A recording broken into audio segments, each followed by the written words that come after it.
That's a tough one to spell. So, All right. yeah, anyway, and you know how to use the mic. And I'm sure you've done it on stage plenty of times. All right, well, welcome back, everyone. I'm here with Dr. Gordon Wilson. Thank you so much for joining us. A little introduction, feel free to add on this. You got your PhD from George Mason University in Environmental Science and Public Policy, that's correct? Yes. And then you've been a senior fellow at of natural history at NSA since 2003. Well, I've been there at 2003, not the whole time as a senior fellow, but yeah. There we go. So, yeah, I've been there since 2003. I can't remember when I got the rank of senior fellow. Okay. Not the whole time. But you've been there since 2003. Yeah. And have you always been interested in natural history? Yeah. I've been interested since 5 or 6 years old. Okay. Yeah. So, yeah. Didn't know what the word biology was or natural history. Yeah. But I've always loved creatures. Right. Yeah. Plants. If it's green or wiggles, I like it. You like it, which is not a bad thing. So let's talk about creation. Obviously, we're Christians, and so we believe in a 6-day creation. Right. What would you say are the best arguments against someone who would say either that God used evolution to create the world in some vast period of time, or just evolution itself slowly? Good. Well, I first start with Scripture, and Scripture is very clear that it is, if you just look at the word day, it is in the context that it's used in Genesis, it's a day, a regular day. There's a lot of other words that the writers of Genesis could have used if they were trying to convey large amounts of time. Something else. So start there with Scripture, and I think a lot of Christians are intimidated by the scientific community. They may not be scientists, and so they think, okay, I'm not a scientist, and the scientific community is saying, thus saith science, the earth is indubitably millions and millions of years old. Who am I? I barely passed biology. I barely passed whatever science it was. And so they're intimidated, and they don't want to throw their faith under the bus, so they immediately start to accommodate. And so many Christians have done that. And I think why? Why are they implicitly trust the words of scientists, and it's just we can go into the evidence, but they trust scientists, and there's two types of scientific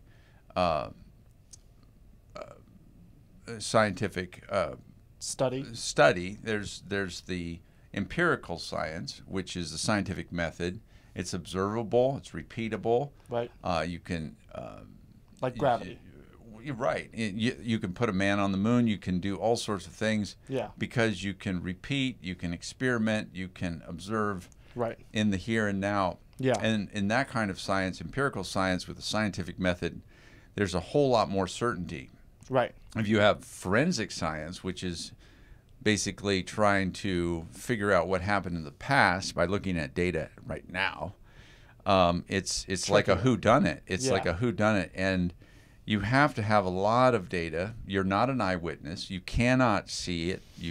And so you're extrapolating back based on, an interpretation. You build a scenario. It's called historical science or forensic science, and you build a scenario. And that data may line up with the scenario, but that scenario might not be the only scenario that explains that data. So, but a lot of people don't make that distinction between the empirical science and the historical science, and so they just think, oh, scientists have all this authority, and they say, "Thus saith science," and they're scared by a degree. They're just exactly. Yeah, that makes sense. And so it's important that they don't have this kind of certainty anywhere near the kind of certainty that empirical science would give you. Right. So, also a lot of people come to the data thinking uniformitarian. That's a big word, but uniformitarianism is a underlying assumption that says that everything that we see requires, and I think this ties into some of your future questions, everything that we see, we have to think in terms of physical cause-effect. Okay.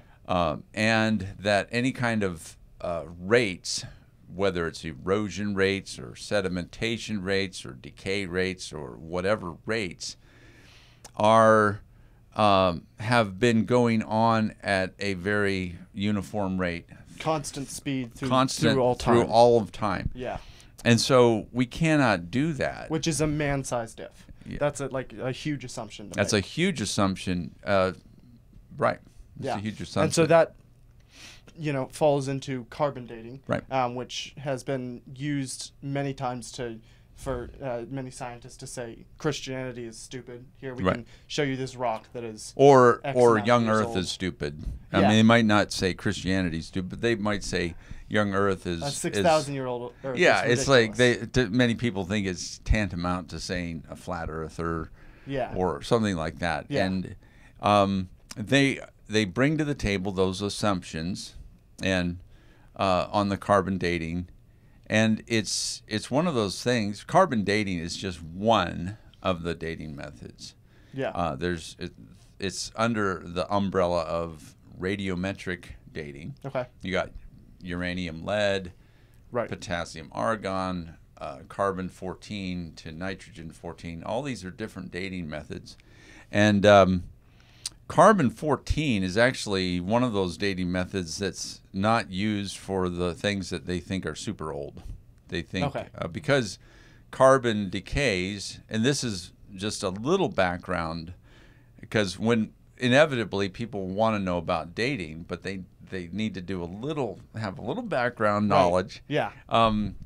These radioactive isotopes like carbon 14, they decay. They emit radiation, whether it's beta radiation or alpha radiation, and they decay into a daughter substance. So carbon 14 is called parent, and then it decays into a daughter substance. Now, if you've got a certain amount of carbon 14, the amount of time it takes for half of that amount to decay is called a half-life. A half-life, yeah. And the half-life of carbon 14 is actually pretty short compared to the others. It's 5,730 years. Okay. It's a very short half-life. Yeah. And carbon 14 is a fairly rare isotope. Like you got your carbon 12, which is the vast majority of the carbon in any substance that's carbon-based. Right. And a very small sliver of that is carbon 14. And they're looking at the ratio of carbon 14 to the daughter, or actually the non-radioactive isotope. They'll compare it to that. And the thing is, after about 50,000 years, it's gone through it's gone through 10 or so half-lives. Right. And it gets down to so little carbon 14 because each half-life takes out the half of the remainder. Half of a half. An eighth, Exactly. 16th, there you go. And so it gets down to so little parent that they can't measure it anymore. And it's just not measurable. Yeah. And so they don't date things older than what they assume to be older than 50,000 or so. And the young Earth creationists have said, well, we don't think the Earth is that old. Mm-hmm. We're going to let's date something that you think is millions of years old, like coal, or diamond. Mm-hmm. And coal can range from anywhere from in the tens of millions to the hundreds of millions of years old. Predicted it's years, gone through. They just don't even date that kind of stuff with carbon 14 because they think it's just gone through way too many half-lives. There's not going to be one atom left of carbon 14. So. But we've dated it in state-of-the-art labs, and it had significant amounts of carbon 14 in it, which means that it's not as old as they say. It might not give the date that's right in line with the Bible, but we're not saying it's absolute date. We're just saying it's got carbon-14 in it, therefore it can't be millions of years old. Of course, they'll say it's contamination, but we say, no, do it the best way you know how. Date the sample, make sure it's not contaminated, make sure it... And they've even tried to do it with diamonds. And diamond is supposed to be like 1 billion years old. Yeah. And they've got carbon-14 in it. And that's just inexplicable from an old Earth perspective. Yeah. Because 1 billion years, that's like something like 174,000 half-lives. Yeah. There shouldn't be anything.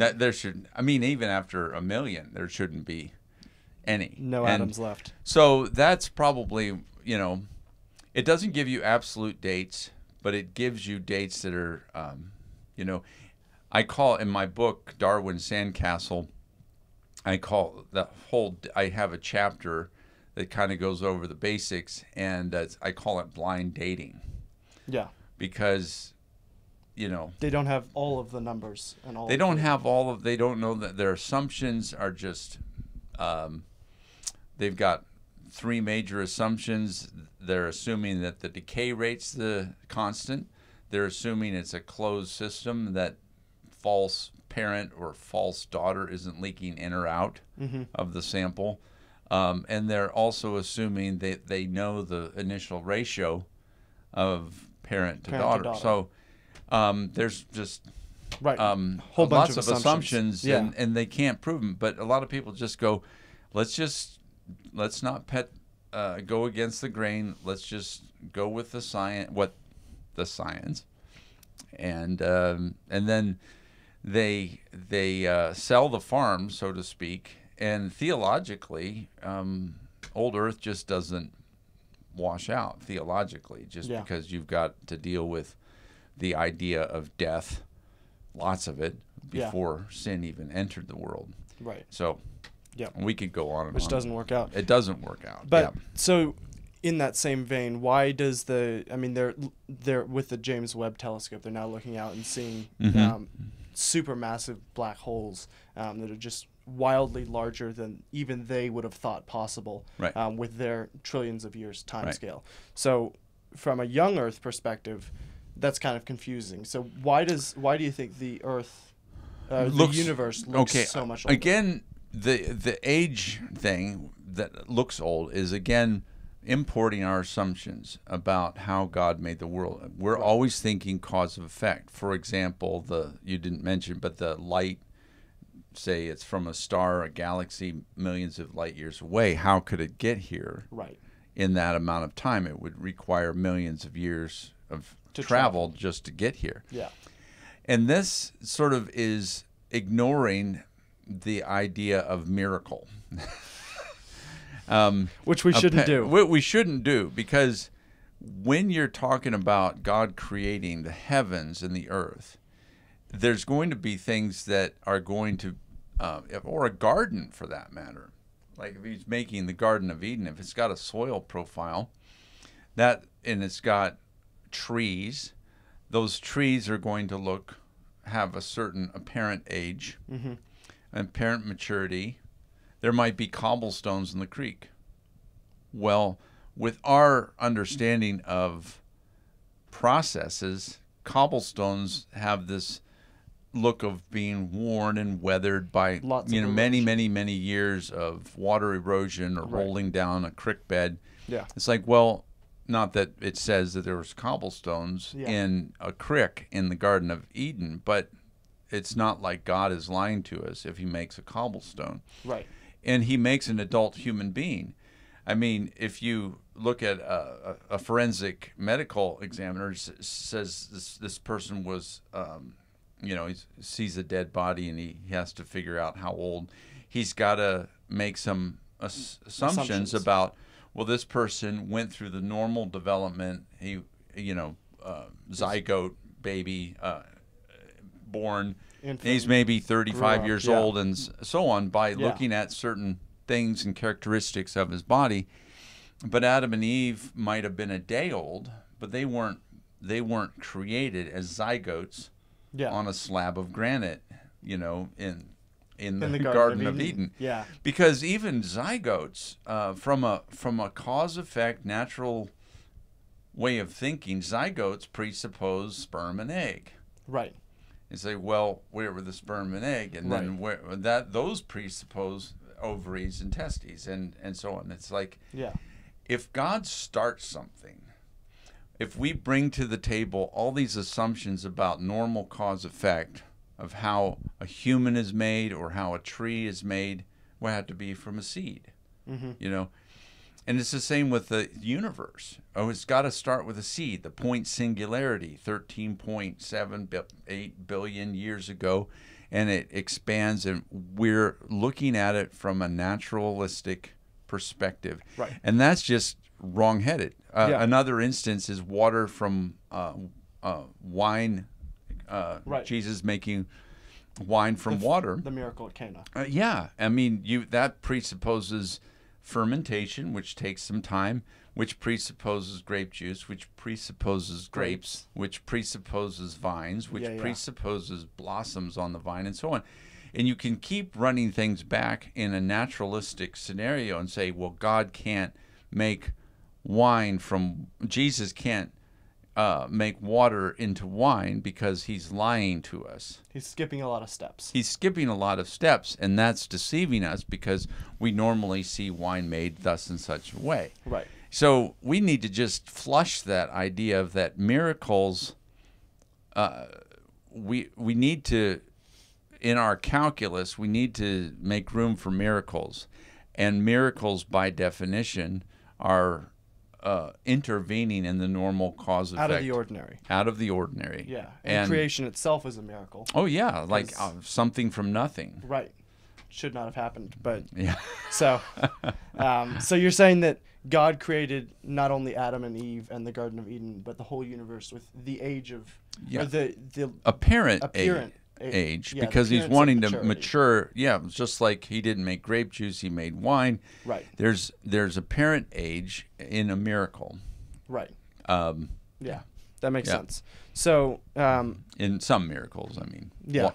I mean, when he walks on water, he's messing with natural law and the cohesivity of water. Yes. Yes, and our normal understanding of how that works. Yeah. So one of the phrases that's kind of been tossed around all the time, somewhat recently, is climate change and environmentalism. We're shifting gears here. Yes, we are. But so many of the natural historians, both from like the BBC and many people who are creating nature documentaries, are trying to pull on our heartstrings. This animal's going extinct. If this continues, we're going to see, X zone or atmosphere is going to run out of life. Is that something that is a normal process in the movement of time, or is this unnatural? Like, do we see this throughout history? It can happen naturally. It might be our fault. But remember, in the whole environmental movement, status quo news doesn't sell. Yeah. Bad news always sells. Yes. Always sells. Negativity does well. And and news is often got an agenda. Almost very always. Apparently. Almost always. And if you're, say, an environmentalist who loves the creation, well, they would say not the creation, but they love this thing, and they see something bad happening. If they can blame people for it, it works. They will. Yeah. They will. Now, that I'm not absolving people from. They could be responsible. I mean, we've got a long history of doing some really rotten things to our environment. Sometimes it's wanton slaughter, where we're just thinking the dollar bill, and we're thinking, okay, how can I make the most buck in the least amount of time?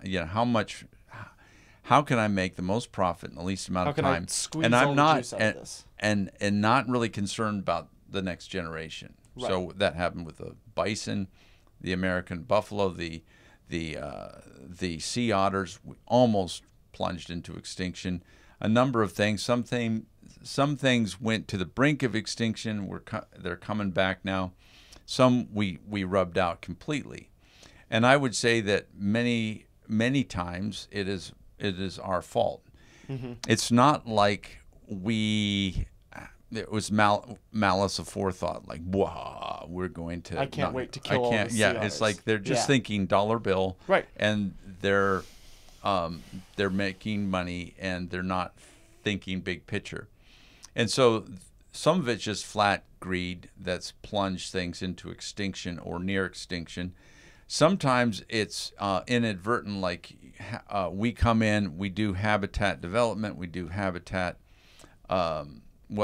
We destroy habitat, which is not necessarily sinful, or we fragment habitat. We do some things without being circumspect about what's around us. Right.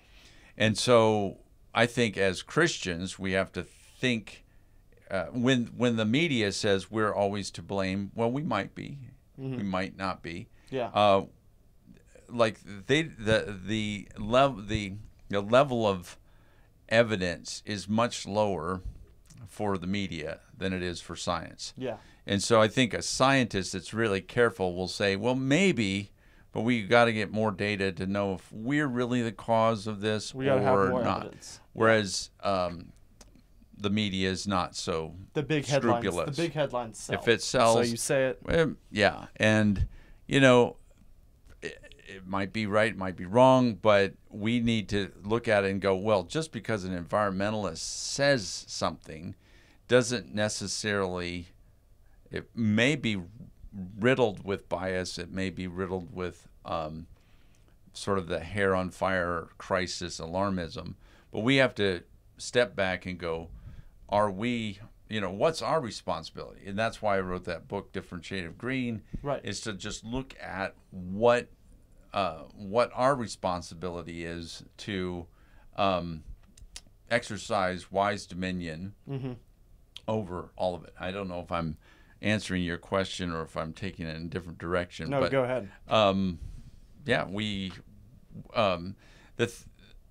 We sometimes think, well, if we have dominion, we can just do what we want. And it's like, wait a minute. God created the diversity out there for a reason.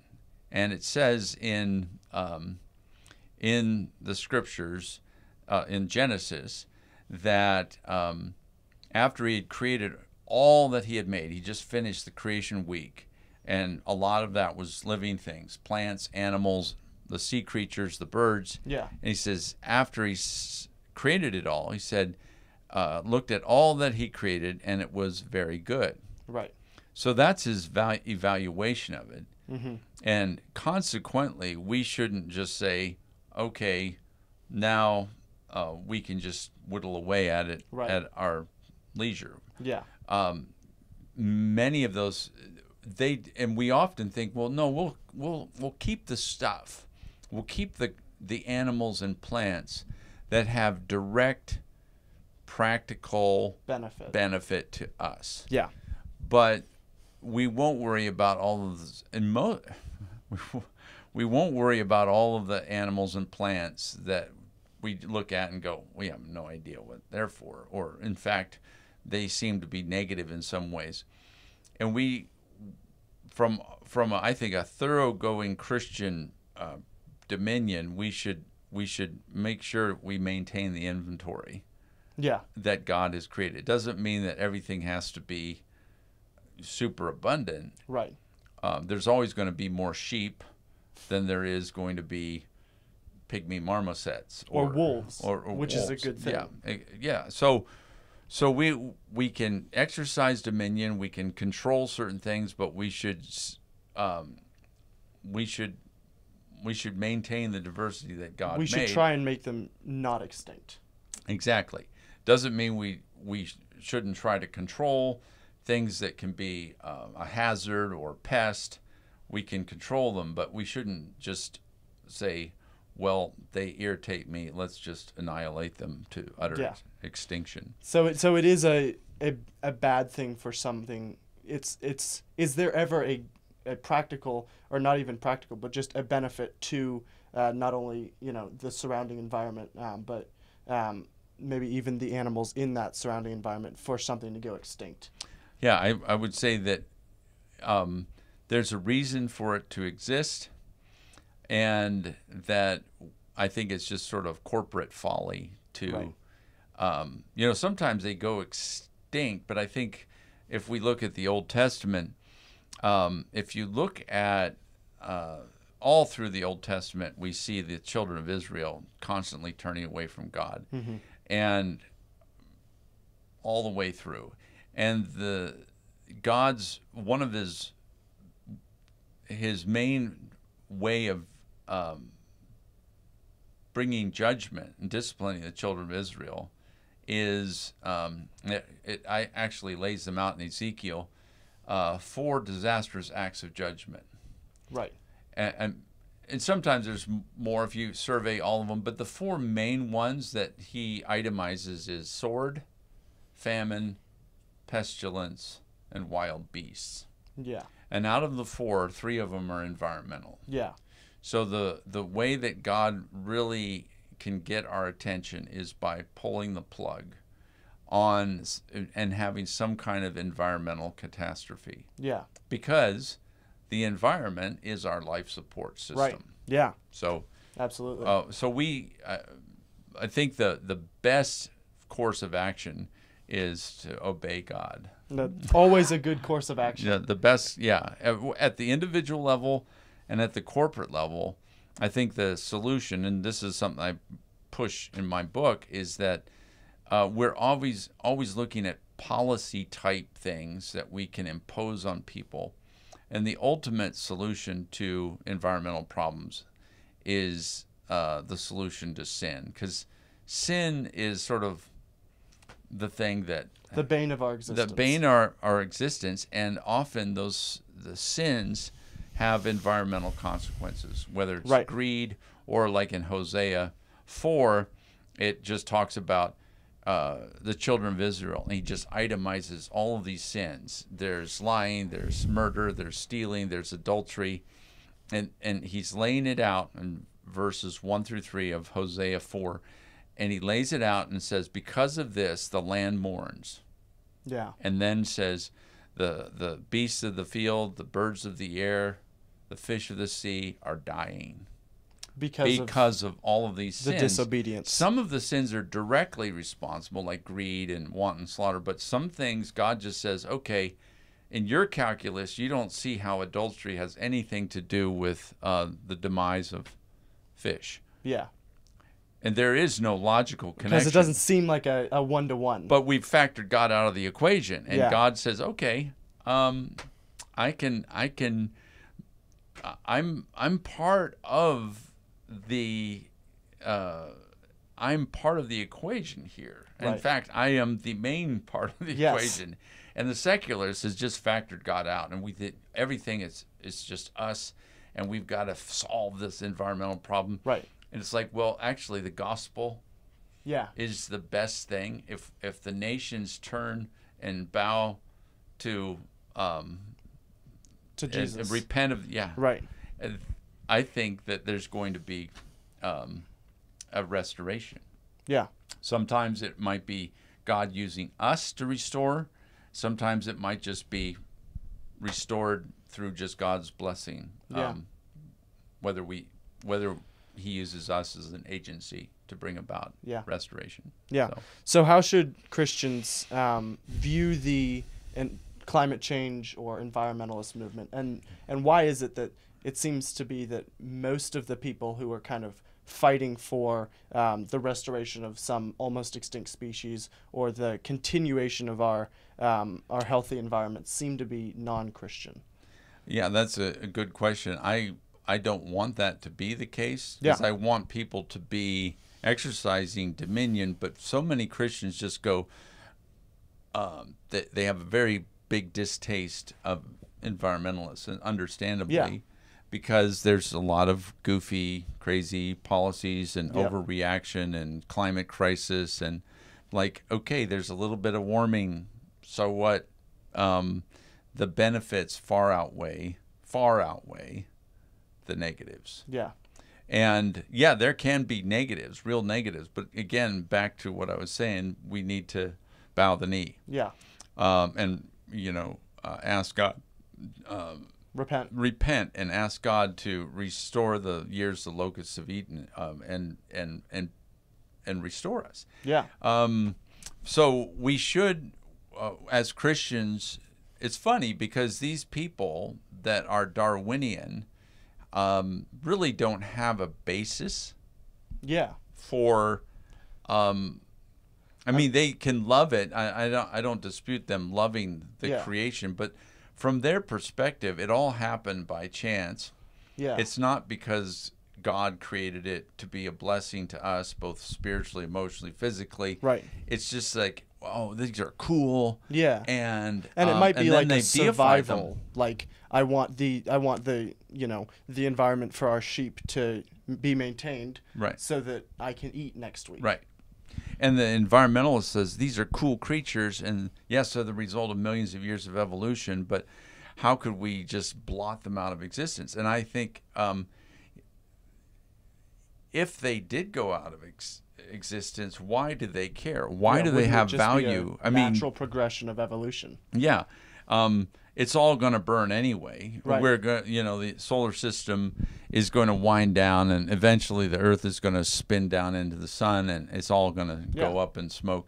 And so, from their perspective, for them to just get so worked up about what we're doing, and almost like an absolute environmental, like the ethics becomes super.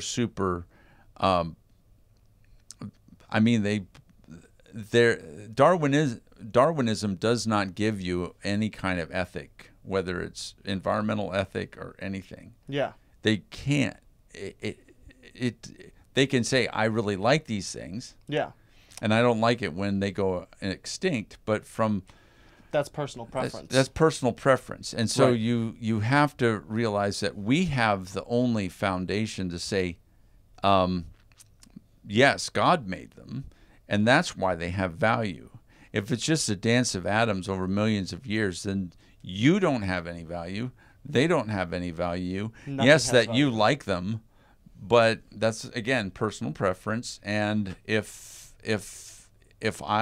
you value them, I don't, why are you right? Why am I wrong? Yeah. What is right? What is wrong? It's just a neurochemical reaction in the brain. How can you start to bind my conscience on your Darwinian worldview? You can't bind your conscience. You can't bind anybody's conscience. Right. It's all gut. It's all gut driven. Yeah. And it's not hooked into any kind of absolute standard. God has given value to these things, and God says, he says, rule over the fish of the sea. We are in charge, and our charge is to cause them to increase, not decrease. Mm-hmm. It says, let them fill. It says, be fruitful, multiply. He didn't just say us be fruitful, multiply. He said all of them. All things. And so that means that we need to understand our charges. We need to understand diversity. We need to understand complexity. We should be leading the charge, right, as far as taking care. And it will look different. We won't be deifying these things. Yeah. We will be worshiping God, and in our worship of God, we should be in gratitude. In gratitude, right, maintaining the diversity. It doesn't mean you can't hunt. It just means let's not hunt to extinction. We can control pests, but let's not.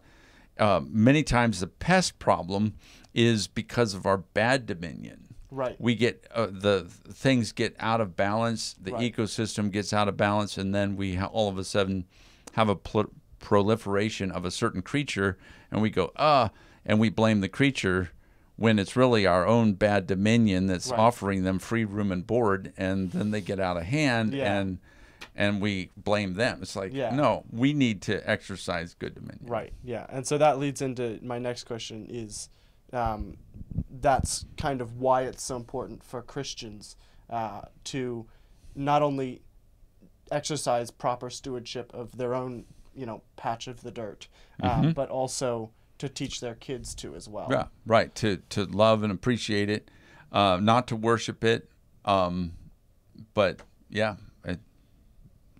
Because God said to, and it's his creation, and it's here for us, and so it's our job to maintain it. It's our life support system, and it's a great blessing. And I think to just think, oh, sheep and cattle and goats and chickens and the rest, who cares? Yeah. No, God, the vast majority of the diversity God made is not at present practical. Right. To us. But it's interesting because they keep.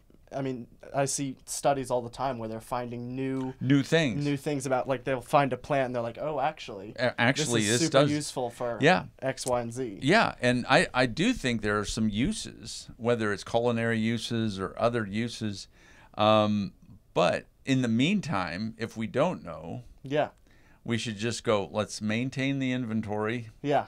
And maybe God will reveal down the road in time that this is really important.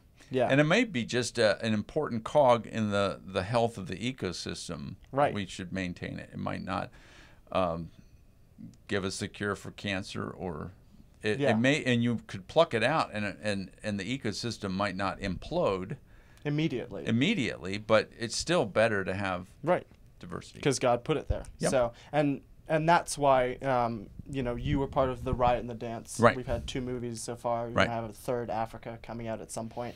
So you wrote the original book, the Riot and the Dance. Yeah, and that's curriculum. That was a biology curriculum, and I named it Riot and the Dance. And then when we were the documentary came just after that. Yeah. And we thought, okay.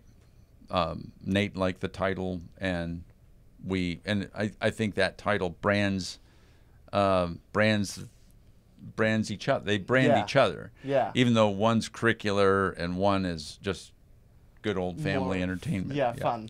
And, So it's the Riot and the Dance was an overwhelming success, which is not true for a lot of first movies that people put out. Why do you think that struck a chord? I think it struck a chord because a lot of people love the documentaries, whether it's Jacques Cousteau or Attenborough and BBC. They love, and the cinematography keeps getting better and better and better. Yep. And they're just, it's wild. They're showcasing God's creation, but they're, in the narration, a lot of Christian parents are just going, ugh. Come on. And they're like, turn the volume, or they have to do a Darwin detox during the re-explain to your kids. And saying, Johnny, that's not right, and that's not right, and I think what it struck a chord is like, oh, here's a documentary that is giving God glory for His creation, and I don't have to, filter. Yeah. All of the Darwinian assumptions out. Yeah. And I think that's refreshing. The other thing is that it's just a celebration of creation. Yeah. Rather than sometimes movies have been made by Christians in an apologetic thrust. In other words, they're saying, see how this is complicated and so complex, and only God can do this, and evolution is, and so it's mostly done in an apologetic. This is super design, and it's true, and it's not bad. It's not bad to do that. I do that too, intelligent design, but it has an apologetic emphasis. Right. Whereas Riot and the Dance is not trying to prove God. We are assuming God. We're assuming God. We're celebrating the diversity, the wild diversity, particularly in the show. Yeah. And I think that's why a lot of Christians are like, finally. Yeah, and it's not backing away from the harder edges of nature. I mean, you have the elephant seals who are the fathers are crushing their pups and whatnot. So you're not scared of that. And that's aspect. Actually, the movie's name is implying that that's the riot. Right. It's not a. It's not just a dance. It's not just a dance. Now you can see the dance, and you can see the choreography and the beauty of creation. That hasn't been completely washed away by the curse and the fall, but the riot is definitely there, and it's always a reminder that says this is not the way it was pre-fall. Yeah. Whereas, yeah, getting back to our first conversation, people who are old earthers have to sort of death and decay and predator prey and pathogen host and diseases and all of that millions of years prior to sin and death. And that has to be somewhat normative in their calculus, which doesn't make sense. Doesn't make sense theologically. And it's been fun seeing because obviously you were out there filming with your son and with the crew. It's been fun seeing kind of the stories unravel as you were out there filming whale sharks, hoping it would happen. And not whale sharks, humpback whales. Humpback whales, yeah. And then hoping they would breach, and then you had a fantastic show. Right. Do you mind telling some of the cooler stories? I mean, I've heard some from Africa as well. Yeah, that was fun. We were seeing the humpbacks surface and fluke and peck slapping, which with their fins, but we were just hoping that there would be a breach, and Dane had the red running on super slow-mo and just whoom, came out. Now, they didn't have audio, but I was filming with my cell phone. I didn't get that, but I had the audio. You had the audio. And so that was fun. It's like we got the oh, baby. Wow, look at that. There we go. Did you get that, Dan? Yeah, that's baby. Awesome. And all of that. So they pulled that off my phone, the audio, and other stories, other memorable story that pops into my mind is when we were in Africa, and we were in central Kenya filming some white rhinos, and long story short, out of the group of 4, you call a group of rhinos a crash. Makes sense. Yeah. And one of them just finally, one sound from our vehicle, that was the straw that broke the camel's back, so to speak. And it just kind of got up and charged us. And we were parked in the Toyota Land Cruiser, and our driver got it in gear and gunned it. But, I mean, the rhino wasn't far away. Yeah. And he was bearing down on us full. And they're fast. They can get up into the 30, 35 mile an hour. And it was very close to hitting us. We were accelerating, and he was going to T-bone us right where I was sitting. Yikes. And I was sort of instinctively trying to get up. To the other side of the car. Get up onto the awning of the of the Land Cruiser. Of the Land Cruiser, but James Ingebretson had his big telephoto lens over my lap, and trying to get the shot. So I was sort of buckled down into my seat, and I was like, well, whatever. Oh well, let's see. Here we go. And we pulled away, and the rhino was just about to hit our vehicle. And then as we pulled away, the rhino peeled off. And Alec was in the back. He had sort of a good view of it from the side. And I said, how close was that thing? And he said it was within 2 feet of our vehicle. Wow. And they can flip them. They can flip, and they're big. They're big vehicles. These safari Land Cruisers, and they've been known to flip them. So we were very close to getting. Don't make a rhino angry. Moral of the story. Yeah. But yeah, that and a lot of the other things that weren't so harrowing, but just enjoying seeing the animals being able to hold. I love reptiles, so being able to noose some lizards or catch snakes, that was just something that I love doing. No, that's awesome. Any final encouragements or suggestions you have for Christians who are if you're especially young parents that are raising a whole passel of kids, and a lot of kids just automatically have a natural innate inclination to just get out and be yard apes and look for frogs and things like that. Turn over rocks. Yeah, and you want to teach them, good etiquette. You don't want to just flip everything over and not put things back. You want to. So I don't want to convey this. So often environmentalists will say, "Don't touch it." Yeah. It's getting more and more like that. Yeah. And I think, well, no, I encourage the touching. You don't want to hold venomous snakes. And if there are venomous snakes in your area, then make sure that you don't touch. Don't send your kids into the long grass. Yeah, especially if they don't know. Right. This, they need to be absolutely sure that this is a non-poisonous creature. So you want to give them some level of prudence, but you also don't want to stifle that natural curiosity, that natural glee of finding and catching things. Yeah. Don't be that parent that says, "Get that thing out of here," and you want to encourage that innate natural historian in so many kids. Yeah. And often I think not everyone's called to be a biologist, but during that phase of their life, don't squelch it. Yeah.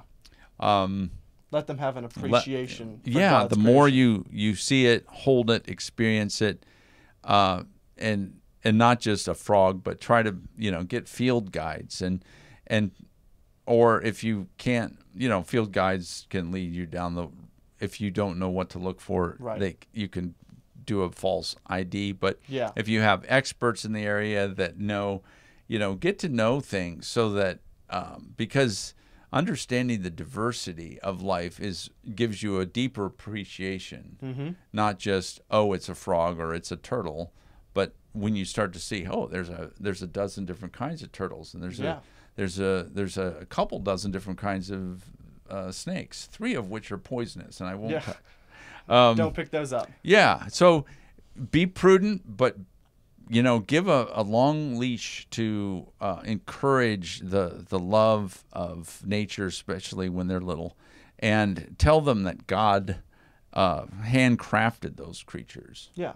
And that they have their value. They have an innate value given to them by God, and it's not just based on whether you have a utilitarian appreciation for them. Yeah, and obvious, and God has mandated that we take care of them and steward them. Right. And so teaching that to your kids, and letting them experience it firsthand. It's good to have a goldfish. Yep. Just so if for nothing else, just so you can experience death. Yes. Because they go pretty quickly. Yep. But yeah, any projects that you're willing to disclose that are coming up in the we're hoping to wrap up the last episode of the Africa series. And Lord willing, we'll keep going. But we've got 2 episodes in the queue, and we've pretty much tightened up that first, and we're going to work on the second. Yeah.